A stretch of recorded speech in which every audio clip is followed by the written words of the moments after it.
പിതാവിനും പുത്രനും പരിശുദ്ധാറൂഹായിക്കും സ്തുതി, ആദ്യം മുതൽ എന്നേക്കും ആമീൻ.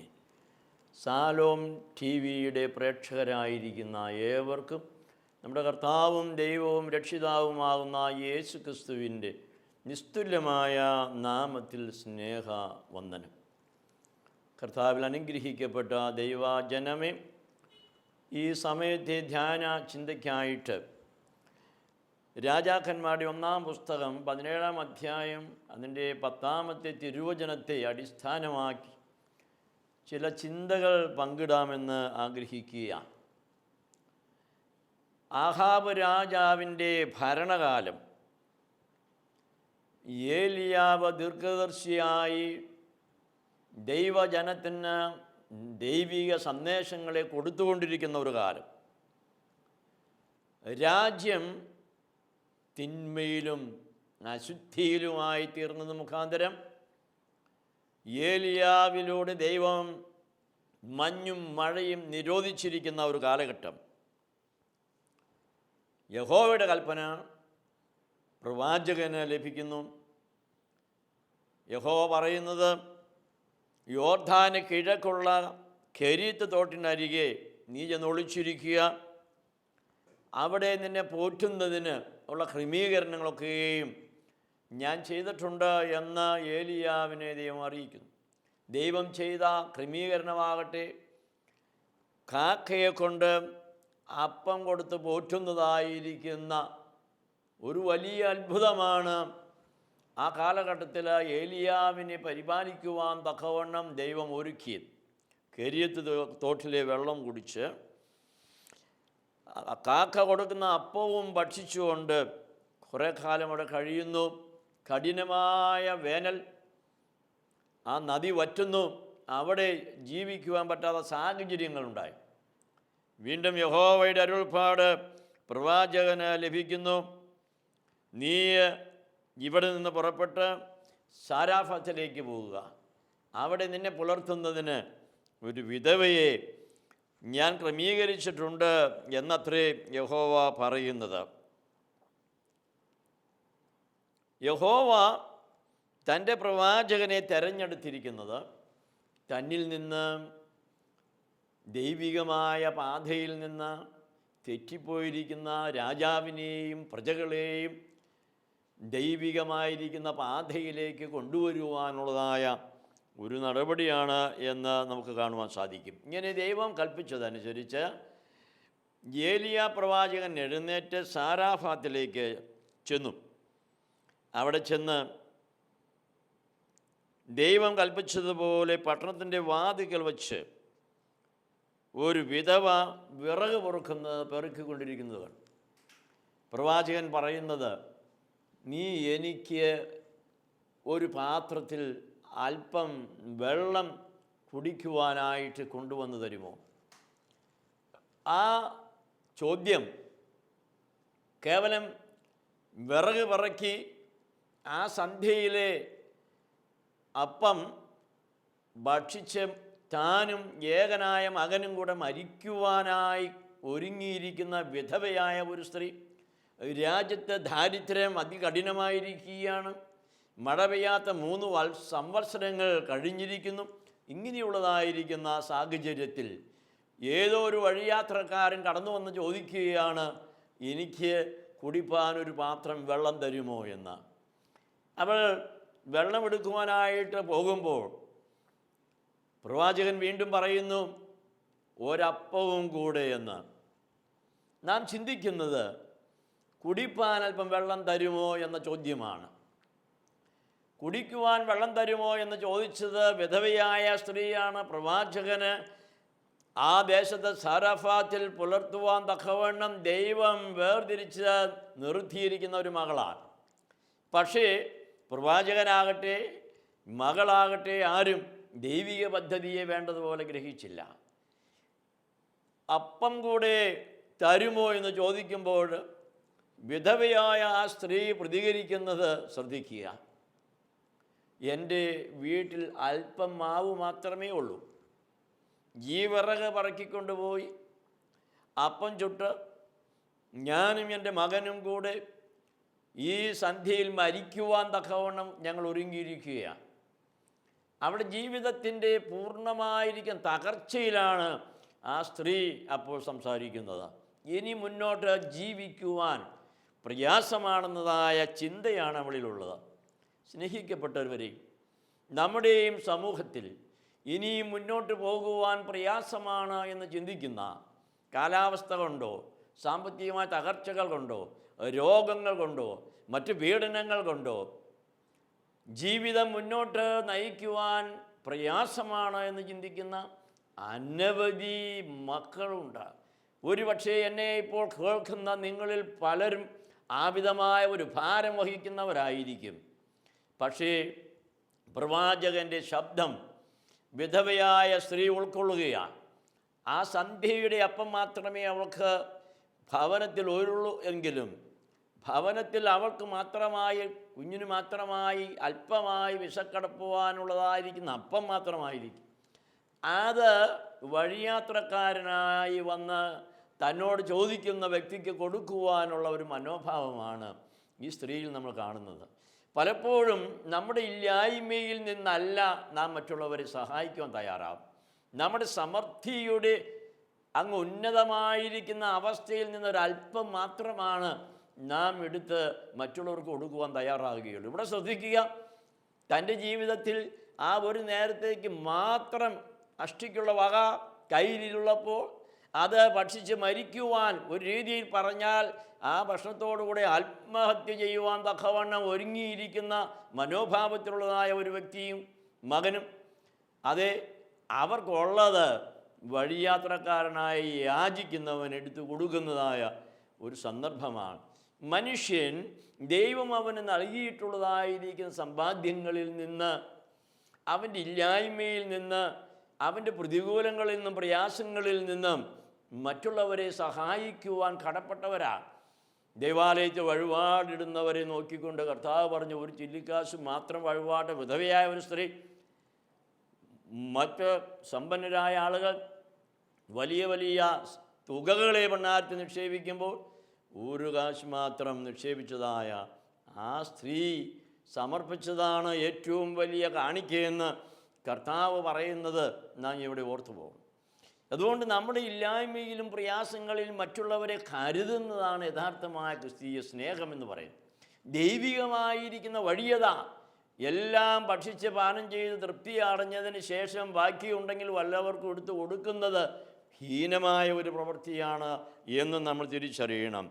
അങ്ങനെ ആ സ്ത്രീ തൻ്റെ അവസാനത്തെ അത്താഴം ഒരുക്കുന്നതിന് പകരം അതൊരുക്കി ഈ ദൈവപുരുഷനാണ് എന്നറിയാതെ കൊണ്ട് അവൾ കൊടുക്കുന്ന ഒരനുഭവമാണ് ഇവിടെ നാം കാണുന്നത്.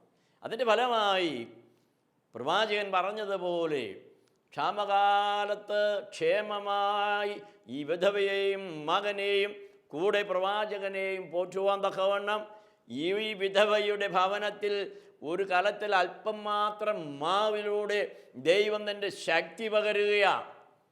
ദൈവ പദ്ധതി അനുസരിച്ച് നമ്മിലുള്ള അല്പം മാത്രം ഉപയോഗിക്കുവാനായി നാം തീരുമാനം എടുത്താൽ ആ അല്പത്തിലൂടെ അധികമായി ഇത് തരുവാൻ ദൈവത്താൽ സാധ്യമാകുന്നു. പ്രിയപ്പെട്ടവരെ, 5 അപ്പം 5000, 4 അപ്പം 7000, അല്പത്തിൽ നിന്ന് അധികമായി സമൃദ്ധിയെ ഉളവാക്കുവാൻ കഴിവുള്ള ഒരു ദൈവമുണ്ട് എന്നുള്ളത് നാം ഒരിക്കലും വിസ്മരിച്ച് പോകരുത്. കർത്താവ് ഒരിക്കൽ യാത്ര ചെയ്യുന്ന സമയം ശമര്യയിലൂടെ കടന്നു പോകുന്ന സന്ദർഭം നമുക്ക് പരിചിതമാണല്ലോ. വിശുദ്ധ യോഹന്നാന്റെ സുവിശേഷം 4-ാം അധ്യായം 7-ാമത്തെ തിരുവചനം യേശു ശമര്യ സ്ത്രീയോട് സംസാരിക്കുന്ന ഭാഗം അവിടെ രേഖപ്പെടുത്തിയിട്ടുണ്ട്. കർത്താവ് ആ സ്ത്രീയോട് ചോദിക്കുന്നത്, എനിക്ക് കുടിപ്പാൻ തരുമോ എന്നാണ്. പ്രവാചകൻ ചോദിച്ചത്, എനിക്കൊരു പാത്രത്തിൽ അല്പം വെള്ളം കുടിക്കുവാൻ തരുമോ? കർത്താവ് ചോദിക്കുന്നു ശമര്യ സ്ത്രീയോട്, എനിക്ക് കുടിപ്പാൻ തരുമോ എന്ന്.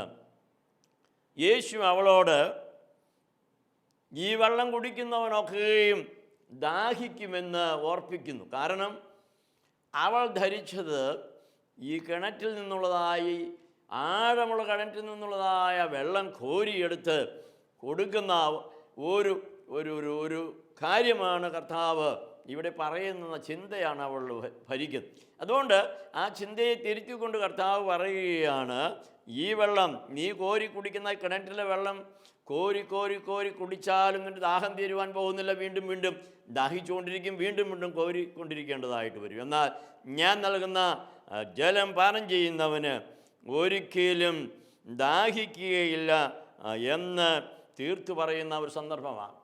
നമ്മുടെ ജീവിതത്തിൻ്റെ പ്രശ്നങ്ങളും പ്രയാസങ്ങളും എങ്ങനെയാണ് ശാശ്വതമായി പരിഹരിക്കുവാൻ സാധിക്കുക? നമ്മുടെ അധ്വാനം കൊണ്ടാണോ?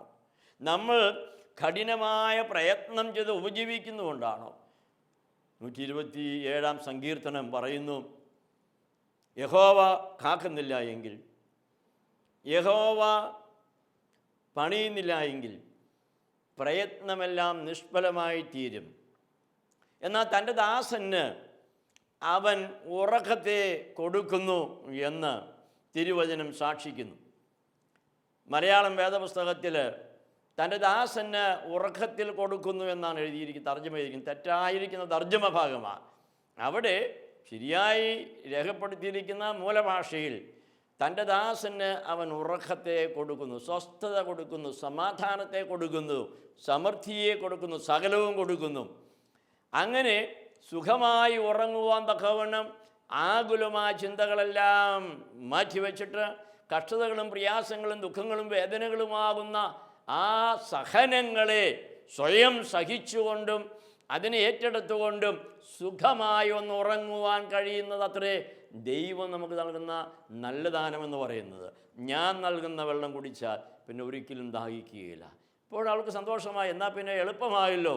ഈ ദൂരമേറിയ യാത്ര താണ്ടി ആഴമേറിയ കിണറ്റിൽ നിന്ന് വെള്ളം വലിച്ചു കോരി കഷ്ടപ്പെടേണ്ട കാര്യമൊന്നുമില്ലല്ലോ. എന്നാൽ പിന്നെ ഒരിക്കലും ദാഹിക്കാതിരിപ്പാൻ തക്കവണ്ണം ആ ദാഹജലം എനിക്ക് തരിക എന്ന് പറയുകയാണ്.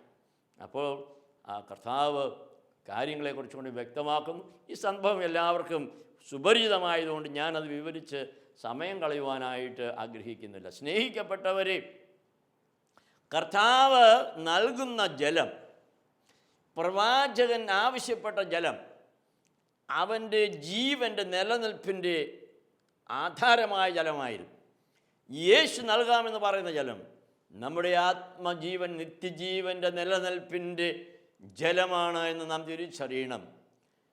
ഉത്സവത്തിൻ്റെ ഒടുക്കത നാളിൽ കർത്താവ് നിന്നുകൊണ്ട് പ്രസംഗിക്കുന്നതായ രംഗമുണ്ട്. നാം യോഹന്നാന്റെ സുവിശേഷം 7-ാം അധ്യായത്തിൽ ചെല്ലുമ്പോൾ ആ പ്രസംഗം അവിടെ രേഖപ്പെടുത്തുകയാണ്. അവൻ പറയുന്നത്, ദാഹിക്കുന്ന ഏവരുമേ എങ്കിലേക്ക് വരുവിൻ, എന്നിൽ വിശ്വസിക്കുന്നവൻ്റെ ഉള്ളിൽ നിന്ന് ജീവജല നദികൾ ഒഴുകും. ഈ ജലമെന്ന് പറയുന്നത് തന്നിൽ വിശ്വസിക്കുന്നവർക്ക് നൽകുവാനിരിക്കുന്ന പരിശുദ്ധാത്മാവിനെ കുറിച്ചത്രേ എന്ന് താഴത്തെ ഭാഗം വ്യക്തമാക്കിയിരിക്കുകയാണ്. ആകെ സ്നേഹിക്കപ്പെട്ട ദൈവജനമേ, കഷ്ടതകളുടെയും പ്രയാസങ്ങളുടെയും നടുവിലൂടെ പ്രയാണം ചെയ്യുന്ന ഏവരുമേ ജീവൻ്റെ നിലനിൽപ്പിന് ആധാരമായിരിക്കുന്ന ഭൗതികമായ വെള്ളം പോലെ തന്നെ സമരിയ സ്ത്രീയോട് കർത്താവ് പറയുന്ന ജീവൻ്റെ ജലം കൂടെ ഇനിയും ദാഹിക്കാതിരിപ്പാൻ തക്കവണ്ണം എന്നേക്കും നിലനിൽക്കുന്ന ജീവനിലേക്ക് വഴി നടത്തുന്നതായ ഒരു ആഹാരം കർത്താവ് നമുക്ക് വേണ്ടി ഒരുക്കിയിട്ടുണ്ട്. ദൈവത്തിൻ്റെ പരിശുദ്ധാത്മാവാണ്. ഈ പരിശുദ്ധാത്മാവിനെ നാം പ്രാപിക്കുമ്പോൾ അതിൽ നിറഞ്ഞു കവിയുന്ന സൽഫലങ്ങളെ ഉളവാക്കുകയും അതിൽ നമ്മിൽ നിന്ന് ഒഴുകുന്ന പ്രവഹിക്കുന്ന ജീവജല നദികൾ ഒഴുകുന്നതായ അനുഭവം ഉണ്ടാകുകയും ചെയ്യുമെന്നുള്ളതത്രേ ദൈവവചനം നമ്മെ പഠിപ്പിക്കുന്നത്. ഇതാ വിധവയായ ഒരു സ്ത്രീയിലൂടെ ക്ഷാമകാലം മുഴുവനും സമൃദ്ധി നൽകുവാൻ തക്കവണ്ണം അവിടെ കലശത്തിൽ അല്പമായ എണ്ണയും കലത്തിലെ അല്പമായ മാവും ക്ഷാമകാലം മുഴുവനും അവളെ പോറ്റുവാൻ തക്കവണ്ണം അതിലൂടെ കൃപകളെ നൽകിയ ഒരു ദൈവം. ഞാനും നിങ്ങളും അല്പധനമുള്ളവരും വളരെ ഭാരങ്ങളും പ്രയാസമുള്ളവരുമായിരിക്കുന്നു എങ്കിലും ദൈവവചനത്തിന്, ദൈവകൽപ്പനയ്ക്ക് കീഴ്പ്പെടാം. ദൈവം ആ അല്പത്തിലൂടെ അധികകാലം നമ്മെ പോറ്റുവാൻ തക്കവണ്ണം മതിയായവനാണ്, വിശ്വസ്തനും നീതിമാനുമാണ്.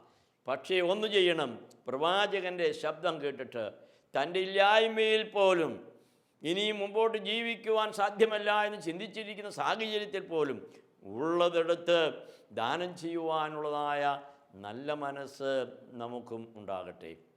അങ്ങനെ സമരിയ സ്ത്രീയോട് പറയുന്നതായിരിക്കുന്ന കുടിപ്പാൻ തരുമോ എന്ന കർത്താവിൻ്റെ ചോദ്യം കേട്ടിട്ട് കർത്താവിലേക്ക് ആകർഷിക്കപ്പെടുന്ന ഒരു ഗ്രാമം നമുക്ക് ഈ പശ്ചാത്തലത്തിൽ സമരിയ സ്ത്രീയോട് ബന്ധത്തിൽ കാണുവാനായിട്ട് സാധിക്കും. കർത്താവ് അവരോട് സംസാരിക്കുകയും അവരോടുകൂടെ പാർക്കുകയും ചെയ്യുന്ന യഹൂദ മര്യാദകൾ ലംഘിക്കുന്നതായ ഒരു സന്ദർഭമായിട്ട് നമുക്കൂടെ കാണുവാൻ സാധിക്കും. എന്തെന്നാൽ ഇസ്രായേലിൻ്റെ ദൈവത്തെ ഈ മലയിലുമല്ല ആ മലയിലുമല്ല ആരാധിക്കേണ്ടതെന്ന സമരിയ സ്ത്രീ സാക്ഷ്യപ്പെടുത്തുന്നു. യെരൂശലേമിൽ അത്രേ ദൈവത്തെ ആരാധിക്കേണ്ടത്. പൂർവന്മാർ മലയിലൊക്കെയും അവരുടെ അവരുടെ മലകളിലൊക്കെയും ദൈവത്തെ ആരാധിക്കുന്നു. എന്നാൽ മലകളിലല്ല, യെരൂശലേമിലാണ് ആരാധിക്കേണ്ടതെന്ന് യഹൂദർ പറയുന്നു. ഈ ചിന്തകളൊക്കെയും സംസാര മധ്യത്തിൽ കടന്നു വരികയാണ്. അപ്പോൾ കർത്താവ് അത്ഭുതകരമായിരിക്കുന്ന കാര്യങ്ങൾ അവിടെ അവളോട് സംസാരിക്കുന്നു. ആത്മാവിലും സത്യത്തിലും ദൈവത്തെ ആരാധിക്കണമെന്ന് പഠിപ്പിക്കുന്നു. ഇതെല്ലാം കർത്താവുമായുള്ള സംഭാഷണത്തിൽ അവൾ ഏറ്റുപറയുകയാണ്, മിശിഹ വരുമ്പോൾ ഇതൊക്കെയും ഇങ്ങനെ സംഭവിക്കുമെന്ന് ഞങ്ങൾ വിശ്വസിക്കുന്നുണ്ട്. അതുകൊണ്ട് യഹൂദരും സമര്യരായി യഹൂദ വംശത്തോട് ബന്ധപ്പെട്ട് നിൽക്കുന്നതായിരിക്കുന്ന ജാതികളായി യഹൂദരുമായി സംസർഗമില്ലാത്തതായ ഒരു സമൂഹവും മശിഹ എന്ന രക്ഷിതാവിന് വേണ്ടി കാത്തിരുന്നവരുടെ സമൂഹമാണെന്ന് നമുക്ക് കാണാൻ സാധിക്കും.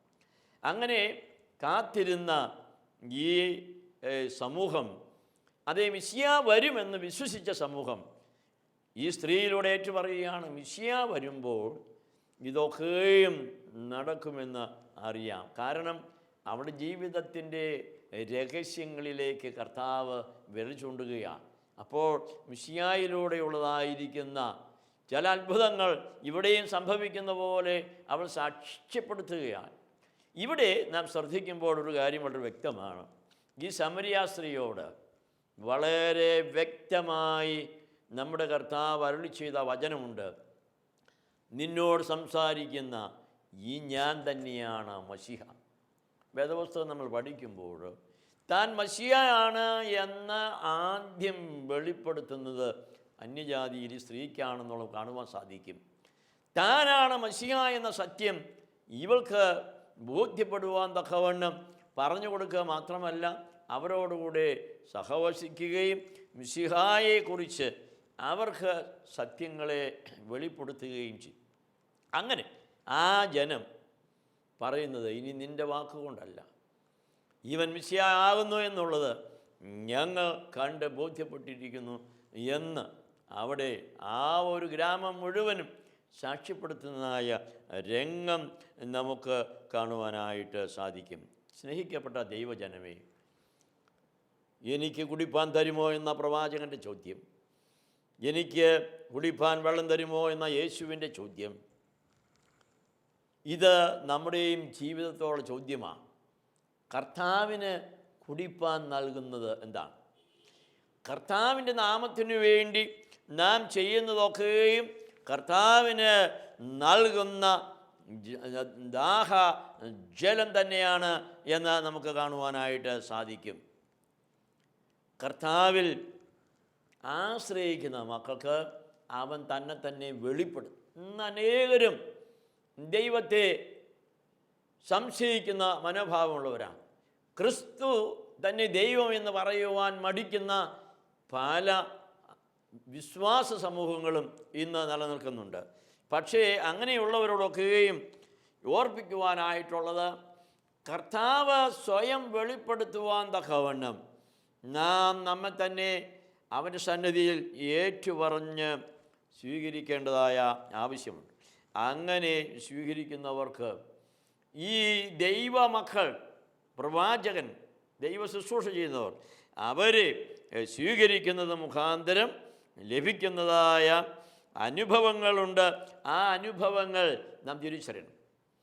ഒരു പുസ്തകത്തിൽ ഇങ്ങനെ വായിക്കുകയുണ്ടായി, ഒരു റെയിൽവേ സ്റ്റേഷൻ്റെ സമീപത്ത് വളരെ വാർദ്ധക്യം ചെന്ന് തീരെ എണീക്കുവാൻ വയ്യാത്ത ഒരു മനുഷ്യൻ കിടക്കുന്നു. റെയിൽവേ സ്റ്റേഷൻ ധാരാളം ആളുകൾ, വിവിധ സ്ഥാനീയരായിരിക്കുന്ന ആളുകളൊക്കെയും ഇങ്ങനെ കടന്നു പോകുന്നുണ്ട്. അവരോടൊക്കെയും അദ്ദേഹം ഭിക്ഷ യാചിക്കുന്നു. തൊട്ടടുത്ത് ഒരു ചെരുപ്പ് കുത്തി ഇരിക്കുന്നു. ഈ ചെരുപ്പ് കുത്തി അവിടെ ഒരു ചാലിൽ തന്നെ താമസിക്കുന്ന ഒരു വ്യക്തിയാണ്. പ്ലാസ്റ്റിക് ഷീറ്റ് കൊണ്ട് മറച്ചു കെട്ടിയതായിരിക്കുന്ന ഒരു ചെറിയ ഷെഡിൽ ജീവിക്കുന്ന ഒരു മനുഷ്യൻ. അദ്ദേഹത്തിൻ്റെ വീട്ടിൽ നിന്ന് ഭക്ഷണം കൊടുത്തയക്കുന്ന രീതിയുണ്ട്. വലിയ ഭക്ഷണമൊന്നുമില്ല. ഒരു ചെരുപ്പ് കുത്തിയുടെ വീട്ടിൽ നിന്ന് എന്ത് ഭക്ഷണം വരും? ഈ ഭക്ഷണം കൊണ്ട് കൊടുത്തപ്പോൾ ഈ അടുത്ത് കിടക്കുന്നതായ ഈ മനുഷ്യൻ ഒന്ന് സൂക്ഷിച്ച് നോക്കി. ഉടനെ ചെരുപ്പ് കുത്തി തൻ്റെ ഭക്ഷണത്തിൽ നിന്ന് ഒരംശം എടുത്ത് ആ കിടക്കുന്ന രോഗിയായ വാർദ്ധക്യത്തിൽ കിടക്കുന്ന മനുഷ്യന് കൊടുത്തു. ഇങ്ങനെ കുറച്ച് ദിവസങ്ങളൊക്കെയും നടന്നു.